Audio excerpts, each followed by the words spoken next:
Hello YouTube বন্ধুরা, তো এখন প্রায় 9:30 বাজে রাত। আমি বাজারে চলে এসেছি ইঞ্জেকশন খেতে। কি দুঃখজনক জিনিস।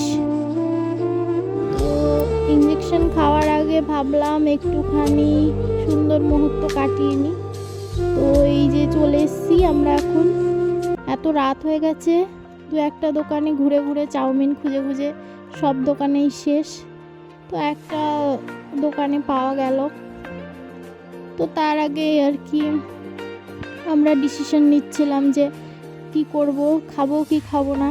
তো যাই হোক, ফাইনালি হলো যে না, ঠিক আছে চলো খেয়েই নিই অল্প করে, কারণ এরপরে তো ইঞ্জেকশন খাবো, তারপরে তো আর কিছু ক্ষমতাই থাকবে না, কারণ ইঞ্জেকশনে খুব ব্যথা হয়।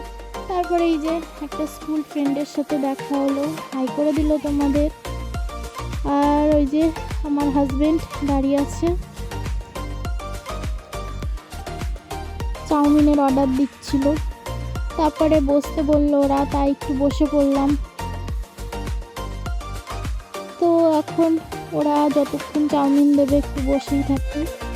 ওরা চাউমিনটা দিয়েও দিয়েছে 5 মিনিটের মধ্যে। তো এখন খেয়ে নেব। তো গরম ছিল তাই ফুফু দিয়ে খাচ্ছিলাম। তো এরপরে খুবই কষ্টজনক জিনিস হতে চলেছে আমার সাথে। একটু আনন্দ করে চাউমিনটা খেয়ে নিলাম। তো ফাইনালি সেই শুভ লগ্নটা চলে এসছে।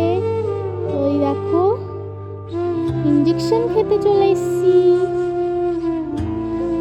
ভয় করছে, এই দেখো রেডি হচ্ছে। এই কাকুটার কাছ থেকে ইঞ্জেকশন দিয়ে নিই আমি, যেহেতু আমার চকলেট সিস্ট হয়েছে। তো ডাক্তার আমাকে ইঞ্জেকশন দিতে বলেছে। তো আমার ইঞ্জেকশন নেওয়া হয়ে গেছে, ব্যথা ব্যথা করছে। তো এখন বাড়ি চলে এসে প্রায় আধা ঘন্টা পরে এত ব্যথা শুরু হয়ে গেছে, কি কষ্ট। তো ওকে বললাম আমাকে একটু গরম গরম চা করে দাও, একটু খাই, ভাল লাগছে না, কষ্ট হচ্ছে। তাই ও বাবাকে আমাকে একটু চা করে দিল।